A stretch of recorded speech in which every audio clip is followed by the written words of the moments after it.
Hello guys, welcome to Shreshtha's creation. আজকে আমি তোমাদের সঙ্গে একটি ইভিনিং স্ন্যাক্সের রেসিপি শেয়ার করছি। আমি একটি বোলের মধ্যে বয়েল করা সুইট কর্ন নিয়ে নিয়েছি। তার মধ্যে দিয়েছি পেঁয়াজ কুচি, লঙ্কা কুচি। আমার কাছে শসা ছিল না, তাই দিইনি, তোমরা চাইলে দিও। তারপর দিয়ে দিলাম একটু লেবুর রস। লেবুর রসটা দেওয়ার পরে আমি এর মধ্যে দিয়ে দেব একটুখানি ব্ল্যাক সল্ট।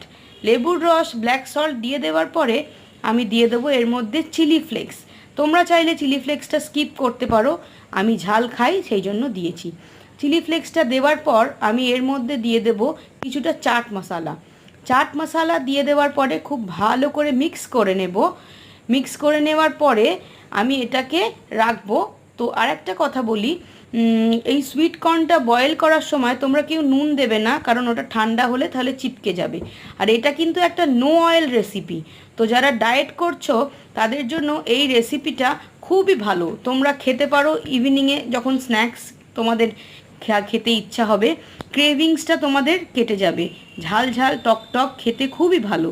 চলো তাহলে এটা তোমরা সবাই বাড়িতে ট্রাই করো। বাই।